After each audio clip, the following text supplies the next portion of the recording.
Hi there, I'm Mary Susie from Bead Me a Story, and today I'm going to be showing you how to make a witch's hat in chainmail. We're going to be using inverted round as well as helm weave. I will show you how to do these earrings at the end. So if you go all the way to the end, you can see the earrings done. And I do have this available in an earring kit or a kit where you can just make the hats and nothing else, and you can put the hats on whatever you want. So just to kind of show you why I did that, you can see one of my pumpkins. I've put the witch's hat on, and I made a pendant using one of those skull beads and put the hat onto that. I think this might have been the very first one that I did. So this is not the easiest of projects. You should already know how to do inverted round, and if you don't, I do have a free video on here to show you how to do that. So if you want to practice inverted round first and then try making a witch's hat, the only reason I'm warning you on that is because this gets down to some really tiny jump rings at the top, and we are of course using a closed ring method of doing inverted round, so that can be a little bit more challenging, but this is a lot of fun.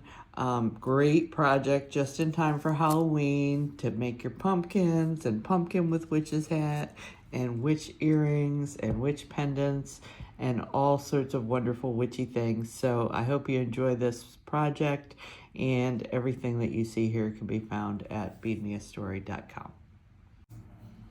Okay, so to get started on this project, the first thing I want to show you was just the fact that I kept each of the individual bags with their letter, and I put each one into these little triangles. So try and keep your materials partitioned.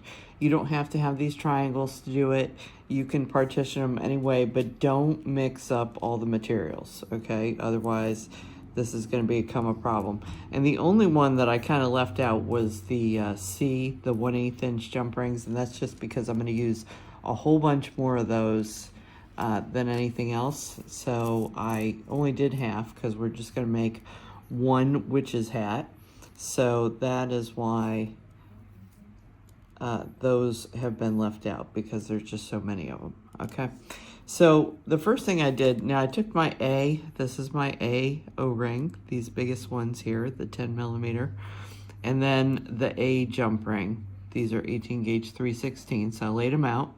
And then this is our B O-ring, okay? And you notice I made those in line with the A O-rings, okay? Because of all of our rubber is going to go together, and the jump rings are going to hold everything together in between.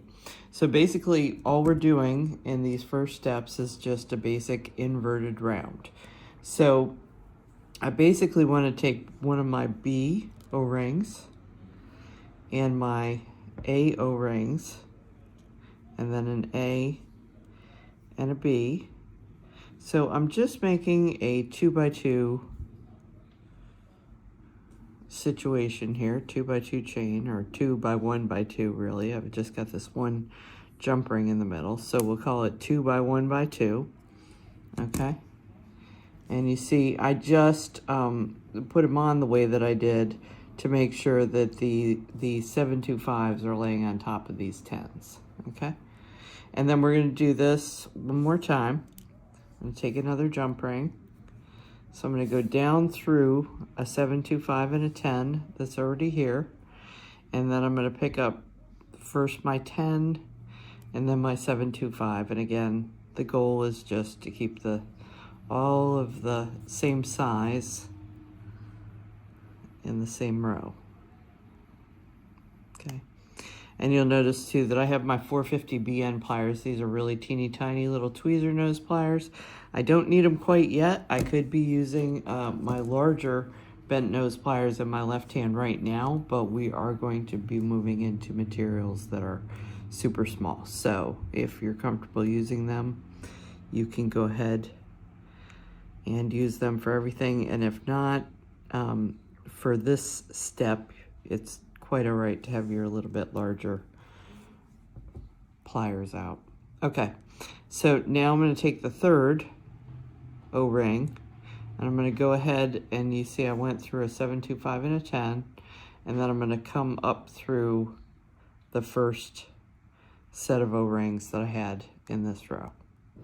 Okay, so I'm just basically making a triangle here.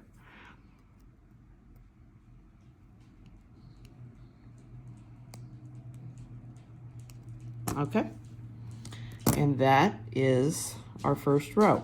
So basically what you want to do at this point is you want to pull the 725s up and you want to pull the 10 millimeter down.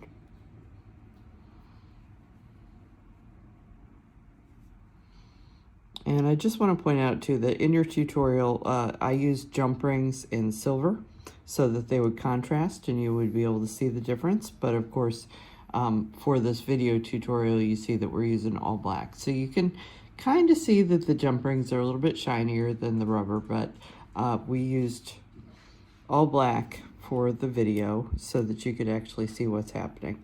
Now this is going to want to fold down, but I have clearly pulled these 725s up on top so that they're, you know, comfortably sitting on the top and we can reach them for our next step. So here's what's going to happen in the next step. I'm going back to my B container. So first we are done with the A's. You can move that cup all the way to the side. Now we're pulling in our B's. And as you know, we've already used our rubber O-rings. So now we are going to be using our jump rings from the B container. Okay, and then I'm going to set that to the side. And I'm going to pull in 3 of my C rubber O-rings. So once again, the rubber O-rings are going to match up with the other rows of rubber that we've already added. Okay, and then this time we're going to do this step a little bit differently. So I have used my rubber from the C, but I'm going to come back to the C, and if you remember, I have the 1/8 out already. That would be the C jump ring. So I'm going to push that to the side. Okay, so now what we're going to do, this will actually be inverted round at this point. So now we really do want to pull these up. So I'm going to pull all 3 of these 725s up. Okay, and I'm going to get one of these jump rings into my pliers. These are 20 gauge 5/32 jump rings.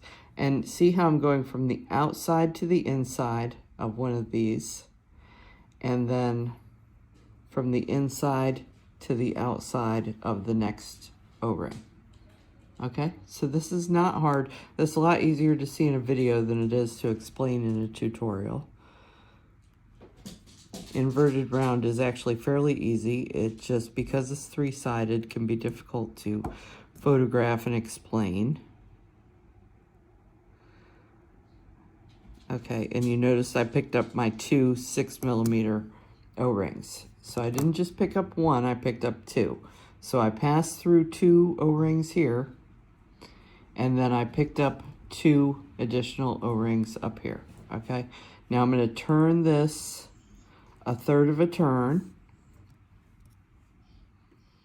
and then I'm going to pick up another jump ring that I have set out for me. Now I'm going to go through, this is the second O-ring that we used in the last step. So I'm going to pass from outside to inside, and then inside to outside. This would be the 3rd O-ring of that row, which we haven't used previously. And then I'm just going to pick up my 3rd rubber O-ring, okay? And I'm going to put it onto the jump ring. Now before I close, the other thing I want to do is I want to pass through this other O-ring that's over here to my right. Okay, so I added that in the last step, and I also want to pass through in this step. Okay, so basically with each jump ring, we're involving 4 rubber O-rings. Okay, so you can see this is the first O-ring of this row. So we went through 2 of the O-rings in this row, and then we picked up 2 new ones, and then we turned and we went through 2 O-rings, picked up one, and then passed through one that was already here. Now on this last turn, I'm turning to the third side. You can see that all 4 O-rings are here. So I'm going to pass through here and then come up and pass from outside to inside this O-ring, and then from inside to outside this O-ring.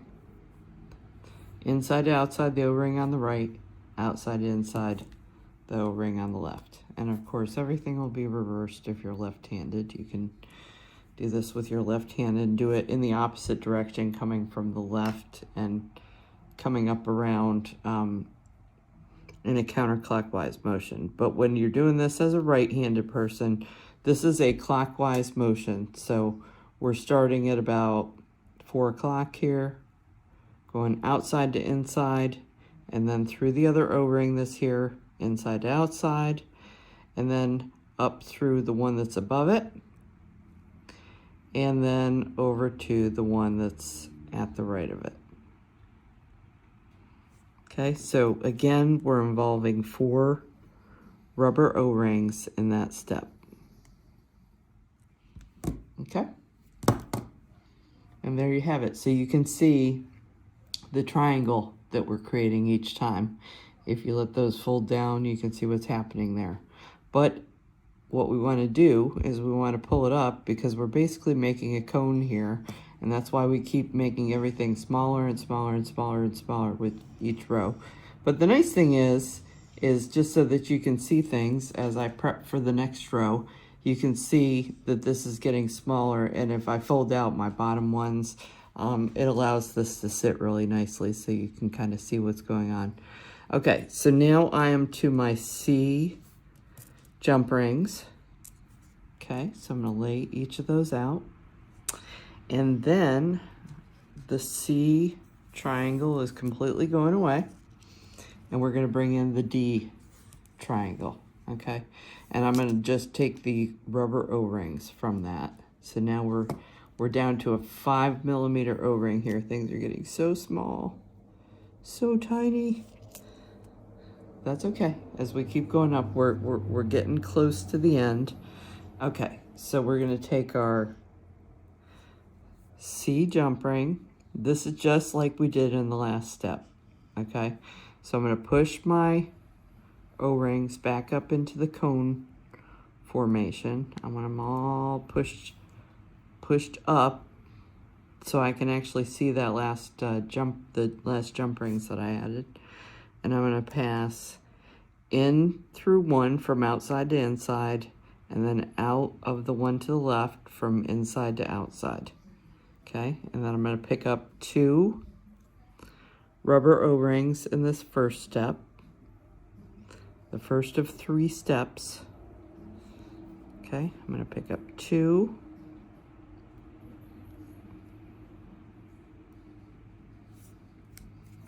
And I'm going to come in and close that jump ring. At this point, you'll be really happy to be using these 450B ends. I know in the first row it wasn't necessary really, but at this point, now we're starting to use much smaller rings. Okay, so now I'm going to use my second jump ring. And again, I'm going to go from this second ring outside to inside, and then through the third ring, inside to outside. I'm going to come up, I'm going to add 1 new O-ring, and then I'm going to pass through this one here from the inside to the outside. Okay, so outside to inside, inside to outside. That's my third ring I'm gathering up from that base row. Okay, I'm going to pick up my last O-ring, so that's 3 rubber O-rings that were the D O-rings. And then I'm going to have to pass through one that's already here. Oops, sorry about that. That's why I gave you an extra jump ring, just in case you do that and you mar your ring. I don't think I did. But if you do, I gave you an extra. This is really tiny work. Okay, so that's jump ring number 2. And now we're coming over to this side, this third side, and you can see once again, we're going clockwise and we're involving these 4 O-rings. So 1, 2, 3, and 4. And, oh, come on, lay right for me. There we go. Okay, so clockwise, down through the 2 in the base, and then from outside to inside, the one that's above it on the left, and inside to outside, the one that's above on the right. Okay, and then we're going to close this jump ring.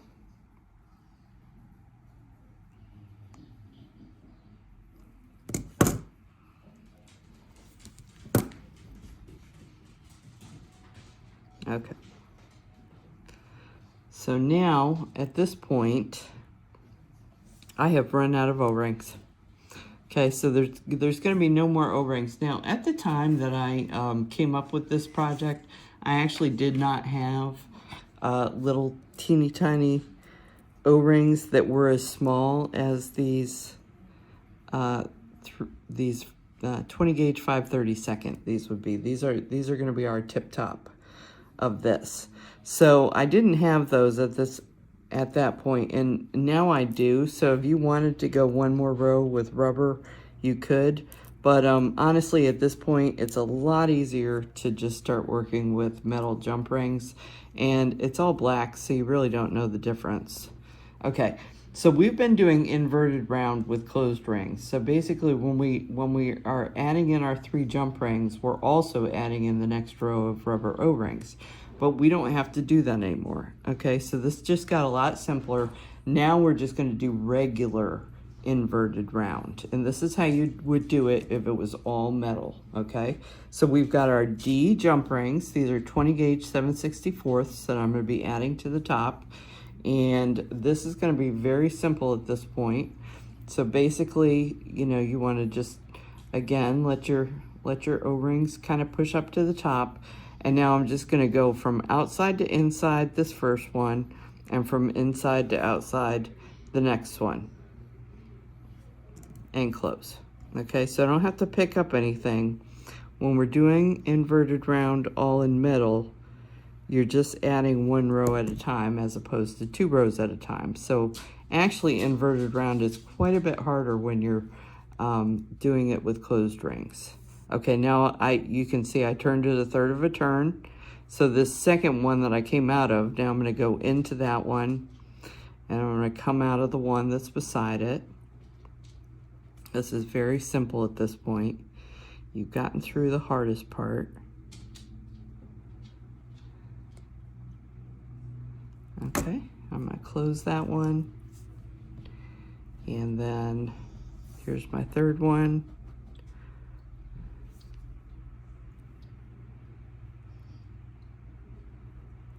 And we're going to close that one. Okay. So you can see I just keep working up to the top till I can bring this to the tiniest point that I can possibly make it. And you see this is turning into a nice cone because all the rings are getting smaller and smaller.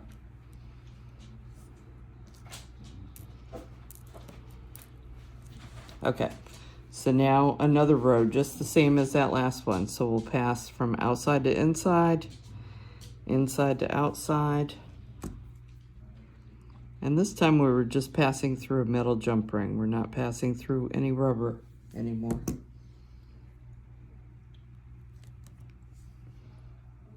And then we'll go through the next 2.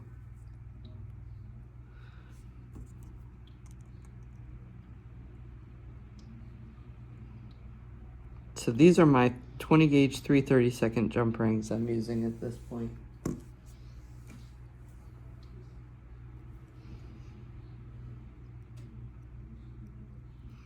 And let me get a better closure on this one.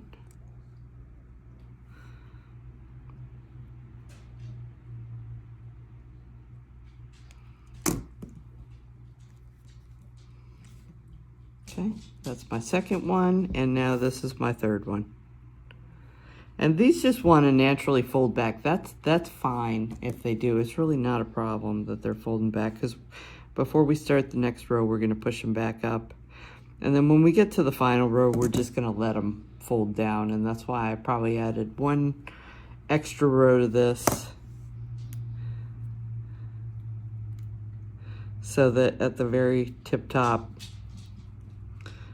we kind of let it fold down, but we've done 2 rows of the smallest size. Okay, so we're at the 20 gauge 3/32, and I'm gonna bring in 3 more, and this is gonna be our final row for the top of our cone hat. Okay, so again, go from outside to inside, inside to outside.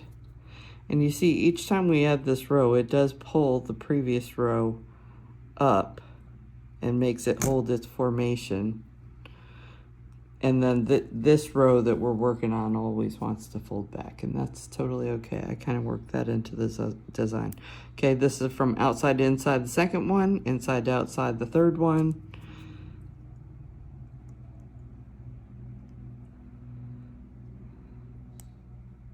And close. And then now we're going to be passing through rings 3 and 1.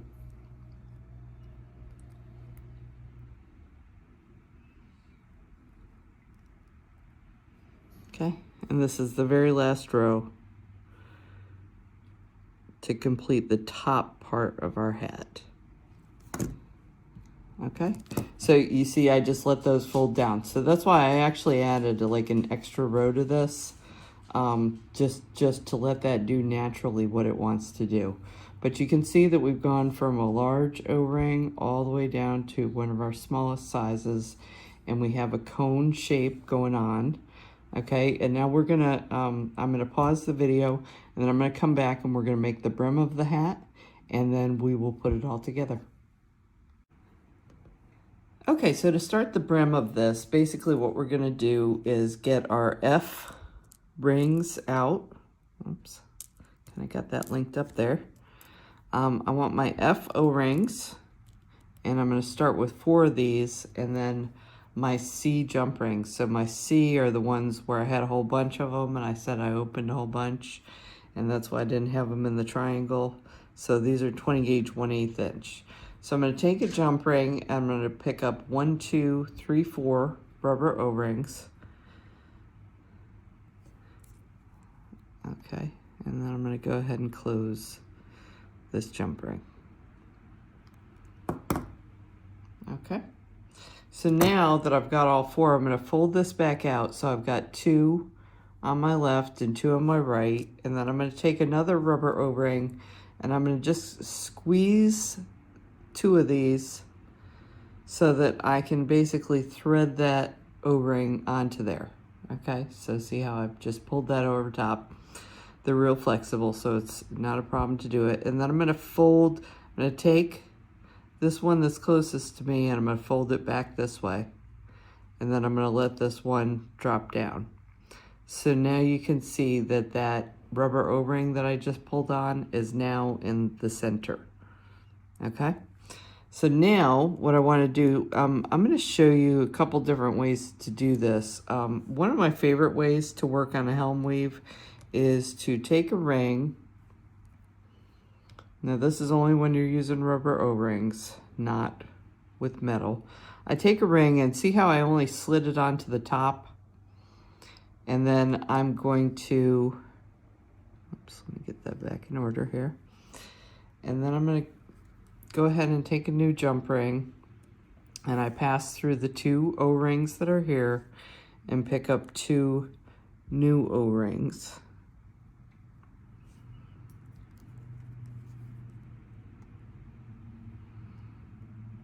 And I close. And now once I close this, what I need to do is I need to take the one on top, or the one on the side where this ring is, and I need to kind of fold it back and thread it through there and pull this ring down over top of it. Okay? So it's easy to forget that step. So sometimes that can be a bad way to do it.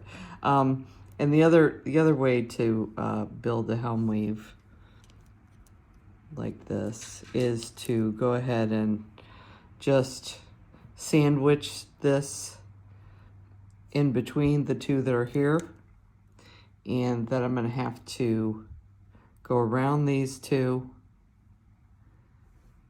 I pick up one while I'm on this back side, and then pull the jump ring through, and then pick up another O-ring. Okay, so two different ways to do that. It doesn't really matter which way you do it. It's just whatever way you prefer, okay?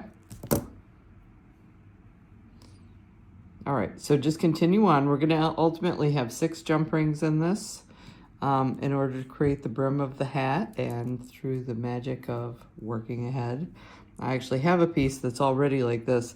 The only thing I wanted to show you here was on this last one, there's no other way to do it than sandwiching this in between, and then taking our jump ring, and we're going to pass it through these two, and I'm going to hook through just the bottom one, pull through that center one, and slip that through the top. Okay, so that's basically the second method I just showed you, but in order to make this continuous, you have to do that last one. That way you can't do the part where you pull it over the top. Okay, so you can see this is our brim. Now I'm going to bring in this little piece that we had ready. Okay, and you can see that we have the beginnings of a witch hat. Okay, so now what I want to do is I'm going to come back to the cone part, and this next step, basically all I'm going to do is I'm just passing through 2 of the size 10 O-rings at a time, and all I'm doing is shoring this up at its base.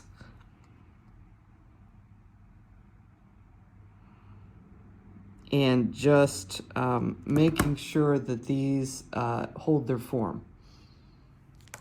Okay, so I linked those first 2 together. Now I'm going to do the second and third, and then I'll do the third one attached back to the first one. You can see this is just holding everything in place, making sure that our cone shape is maintained,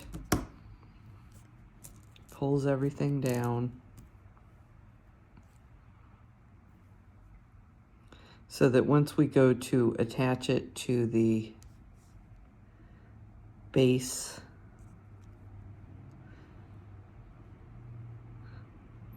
this part is holding its shape. Okay, so you can see now that part is completely finished. Okay, and that'll just sit right there. All right, I'm going to pause for just a second, and I'll be back to show you how to attach the brim to the top of this, and then how to put our band around it. Okay, so for this final part, I'm just going to kind of show you the different sections that we're going to be connecting to. So first on the cone. So you notice we just came in with these 3 jump rings. So I'm going to be connecting 2 jump rings to each of these 3 O-rings here, okay? And then you notice I did 6 jump rings, okay? And they're gonna just be used to tack this part, the top part, on. And so basically what we want to do is each place where we're gonna put each of these jump rings is where there's a double section of the helm weave. Okay, so let me just pick this up here. Okay, so you can see that right here we have 2 O-rings, and this is one point where we want to go through, and then we're going to go through this one, this one, this one, this one. Okay, so we're not going to touch these ones that are sandwiched between at all. And so basically all I'm going to do is take a jump ring, and I'm going to pass through this double layer here. Okay, and then I'm going to link through the O-ring that will be above it.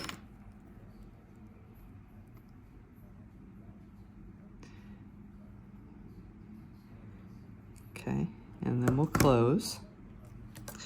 And then I'm going to do that on the next pairing.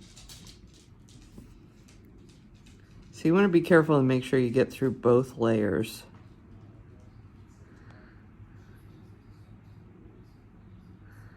Okay, so I got through that. And now I'm going to go through the same O-ring. So I connected the next 2-layer section of the helm weave to the same rubber O-ring.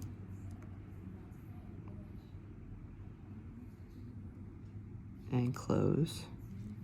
Okay, so that's 2 of the 6.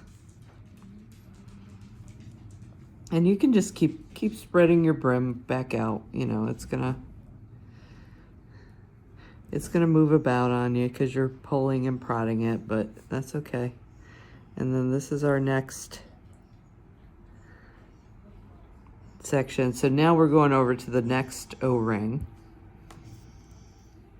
of the 3. So there's 3 in the cone of the hat that are at its base.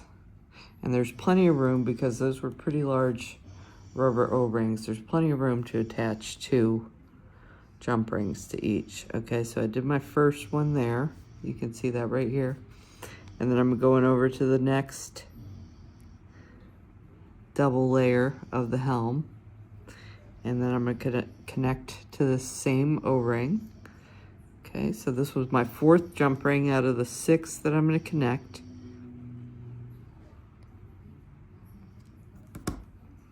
And then I'm going to turn it one more time. This is our 3rd base O-ring.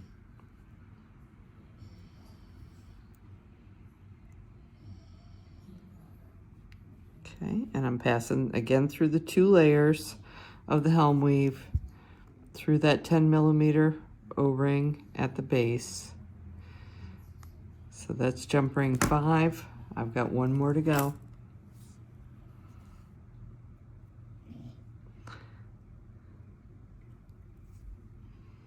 A lot of times this last one can be the toughest. Everything's pretty much pinned in place at this point.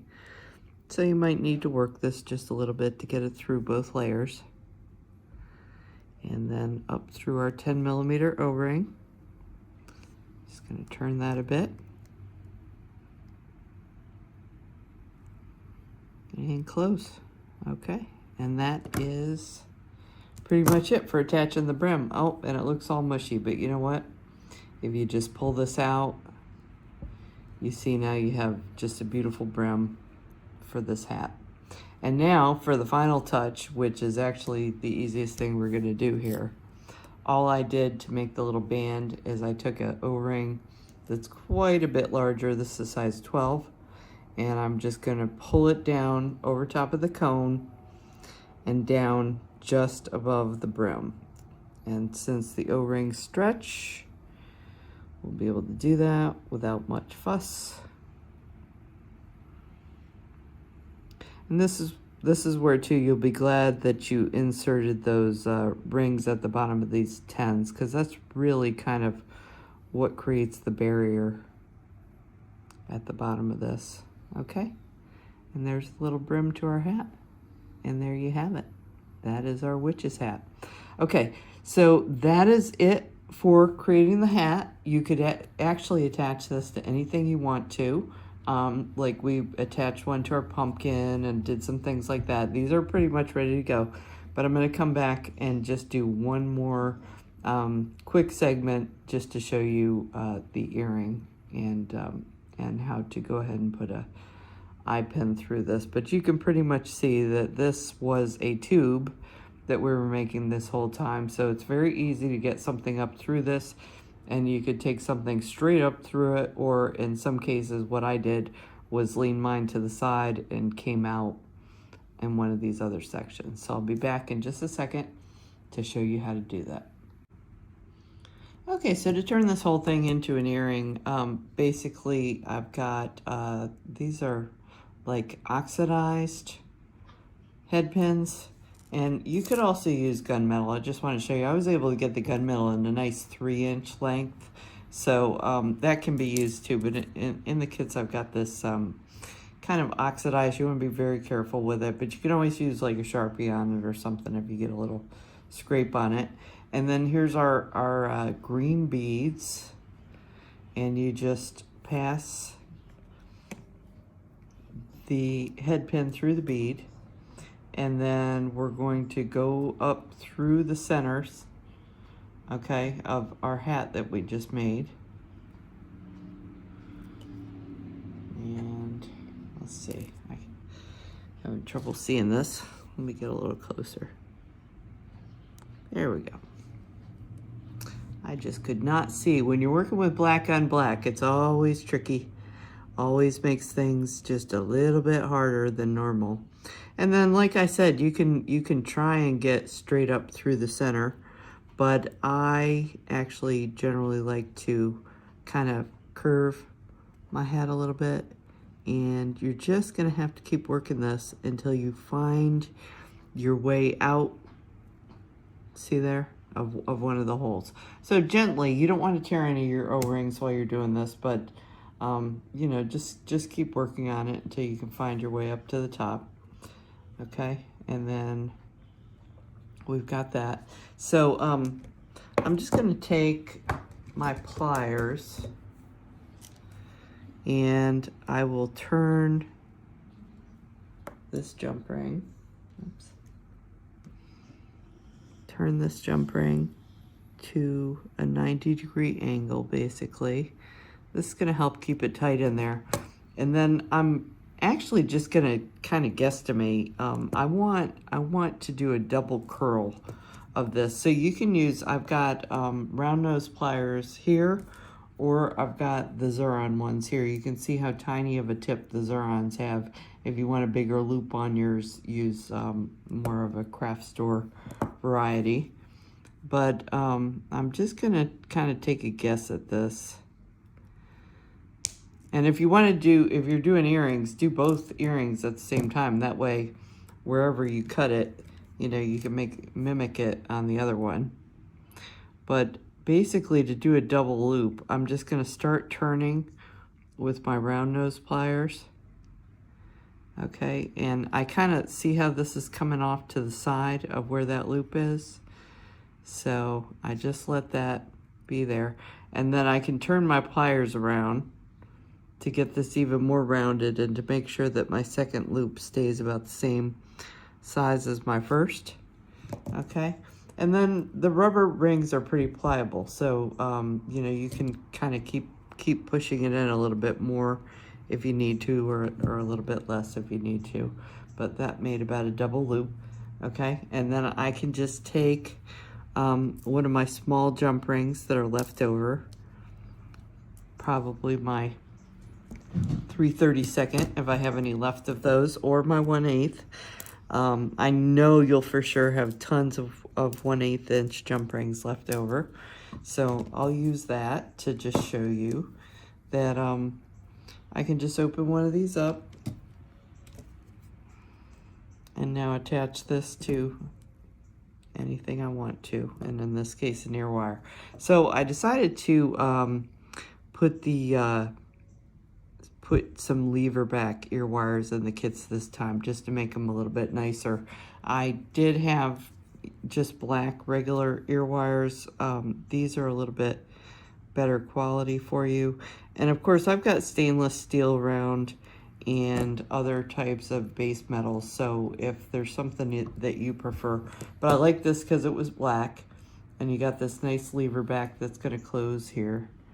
Okay, and that is how you make the earring. And you can see the face is just kind of suggested.